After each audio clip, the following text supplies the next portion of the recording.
नमस्कार, आप देख रहे हैं कशिश न्यूज और आपके साथ मैं हूं ज्ञानेंद्र। कुढ़नी उपचुनाव यानी कि हॉट सीट बना हुआ है, प्रतिष्ठा का सीट बना हुआ है। महागठबंधन और एनडीए के बीच में राजनीतिक रस्साकसी जारी है। अंदर खाने की खबर मैं आपको बताने जा रहा हूं कि आखिर कुढ़नी उपचुनाव का विजेता यानी कुढ़नी का किंग कौन हो सकता है। जी हाँ, कौन हो सकता है कुढ़नी का किंग, क्योंकि सभी की नज़रें इस सीट पर टिकी हुई है। सभी लोग जानना चाहते हैं कि आखिर इस बार क्या यहाँ के जदयू उम्मीदवार मनोज कुशवाहा जीतेंगे या फिर बीजेपी का कमल खिलने वाला है, या मुकेश साहनी जो राजनीतिक दांव अपनाए हुए हैं वो बीजेपी को पटकनी दे पाएंगे, या फिर वो वैसी जिनको बीजेपी का बी टीम कहा जा रहा है उनके प्रतिभागी यानी कि उनके प्रत्याशी जो हैं वो महागठबंधन में सेंधमारी कर पाएंगे। तमाम तरह के सवाल राजनीतिक गलियारे में तो तैर ही रहे हैं, हमारे आपके मन में भी चल रहे हैं, लेकिन आज उन सवालों को मैं बारी बारी से जवाब देने जा रहा हूं। जरा गौर से सुनिएगा, क्योंकि ये जीरो ग्राउंड रिपोर्ट है। कशिश ने तमाम उन दावों की पड़ताल की है, तमाम उन चीज़ों को खंगालने का काम किया है कि आखिर बीजेपी अगर दावे के साथ कहती है कि इस बार केदार गुप्ता ही जीतने वाले हैं, तो बीजेपी का आखिर राजनीतिक दाव क्या है। क्यों आखिर 2 दिसंबर को नीतीश कुमार और तेजस्वी यादव वहां जाकर के चुनाव प्रचार करने वाले हैं, क्यों वहां पर कैंप किए जा रहे हैं। बीजेपी एड़ी चोटी की जोड़ लगाए हुए है। इधर नीतीश, मांझी, कांग्रेस, तेजस्वी, तमाम ललन सिंह जैसे सरीखे नेता कुढ़नी पर नजर गड़ाए हुए हैं। आखिर क्या बात है, समीकरण किस ओर बैठने वाला है, मैं आपको बताता हूं। ग्राउंड रिपोर्ट है ये। ग्राउंड रिपोर्ट अगर बात की जाए बीजेपी की, तो बीजेपी के उत्तर बिहार के कद्दावर नेता माने जाते हैं सुरेश शर्मा। आप तो जानते हैं पूर्व नगर एवं आवास विभाग के मंत्री रह चुके हैं और बीजेपी के पिलर माने जाते हैं उत्तर बिहार में। इस बार सुरेश शर्मा जो उत्तर बिहार के कद्दावर नेता माने जाते हैं, उन्होंने भी दावा कर दिया है कि इस बार तो यहाँ से कमल ही खिलने वाला है। आखिर इस बार ही क्यों, ये भी एक बहुत बड़ा सवाल है कि आखिर बोचहा में क्यों नहीं। तो कहीं ना कहीं वो नाराज़गी जो बीजेपी पर भारी पड़ने का काम किया था, लेकिन इस बार बीजेपी ने डैमेज कंट्रोल कर लिया है। वहाँ के लोगों का कहना है, यानी कि राजनीतिक जो सूझबूझ रखने वाले लोग हैं, राजनीतिक विश्लेषकों का कहना है कि इस बार बीजेपी बोचहा जैसी गलती नहीं करने वाली है, और इसीलिए फ्रंट लाइन पर यानी कह सकते हैं कि फ्रंट में सुरेश शर्मा को कर दिया गया है, और सुरेश शर्मा को करने से बीजेपी का पलड़ा भारी हो गया है। ये राजनीतिक विश्लेषकों का कहना है। क्यों?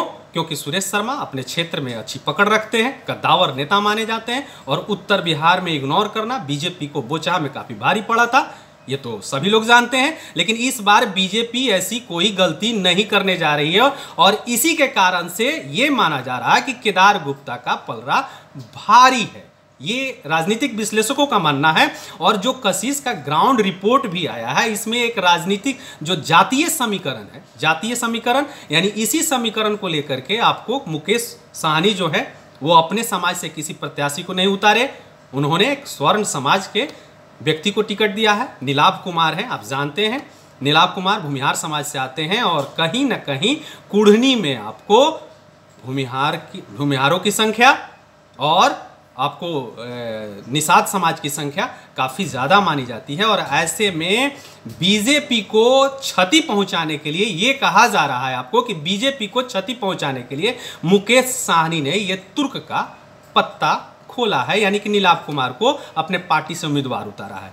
लेकिन दूसरी तरफ ये भी माना जा रहा है कि आखिर महागठबंधन को डैमेज करने के लिए ओवैसी ने भी, ये हैं गुलाम मुर्तजा, जी हाँ, गुलाम मुर्तजा अंसारी जी को भी उतारा गया है। और ये कहा जा रहा है कि ये महागठबंधन की जो MY समीकरण है, MY समीकरण में सेंधमारी करने के लिए वहाँ के मुस्लिम कैंडिडेट ओवैसी को उतारा गया है। तो यानी कि अब ये जो समीकरण में सेंधमारी की जो बात चल रही है और राजनीतिक उठापटक में, तो कहीं ना कहीं टोटल मिलाकर के अगर कहा जाए कि ये वहाँ के लोगों का कहना है, और राजनीतिक विश्लेषक भी मान रहे हैं कि कहीं ना कहीं इस बार बीजेपी का दाव जो है वो सब पर भारी पड़ने वाला है। लेकिन ये लोगों का कहना है और राजनीतिक विश्लेषकों का कहना है। परिणाम क्या आएंगे, वोट के किन के पक्ष में जाएंगे, ये तो 5 दिसंबर और 8 8 दिसंबर को पता चलेगा। लेकिन जो चीज़ें निकल करके आ रही है, लेकिन मनोज कुशवाहा को भी कम नहीं आंका जा सकता है, क्योंकि नीतीश कुमार आप जानते हैं कि काम के लिए जाने जाते हैं और जहां भी जाते हैं लोगों से हाथ उठा करके ये अपना समर्थन मांगते हैं कि हमने तो विकास किया है और विकास के कारण से ही मैं आपके पास आया हूं। तो मनोज कुशवाहा भी वहां से विधायक रह चुके हैं और उन्हें भी कहा जा सकता है कि कम आंकना बीजेपी के लिए भारी पड़ सकता है। लेकिन इस बार अगर जोड़ घटाव गुना भागा करने से ये तो पता चलता है कि वीआईपी आपको स्वर्ण जाति में सेंधमारी करने के लिए नीलाभ कुमार को उतारी है, उधर ओवैसी एमवाई समीकरण में सेंधमारी करने के लिए आपको एक मुस्लिम कैंडिडेट को उम्मीदवार बना के उतारा है। तो ऐसे में महागठबंधन और बीजेपी दोनों के लिए एक टफ काम हो गया है कि दोनों का काट कैसे खोजे। तो ये माना जाता है कि बीजेपी ने इसका काट सुरेश शर्मा के रूप में खोजा है।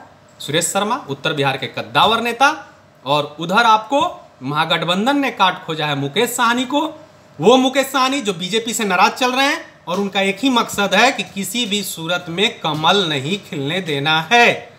तो ऐसे में अब तो शक्ति परीक्षण है। एक तरफ आपको सुरेश शर्मा लगे हुए हैं जो बीजेपी की नैया पार करने का दावा करते हैं, दूसरी तरफ आपको मुकेश साहनी है जो आपको बीजेपी को डैमेज करने में लगे हुए हैं। देखने वाली बात होगी कि आपको 5 दिसंबर को क्या कुछ होता है और 8 दिसंबर को किसके पक्ष में क्या परिणाम आते हैं। बने रहिए कशिश न्यूज़ के साथ। अगर इस वीडियो को आप यूट्यूब पर देख रहे हैं तो सब्सक्राइब कर लीजिए, अगर फेसबुक पर देख रहे हैं तो लाइक कर लीजिए, कमेंट करना ना भूलिए। धन्यवाद।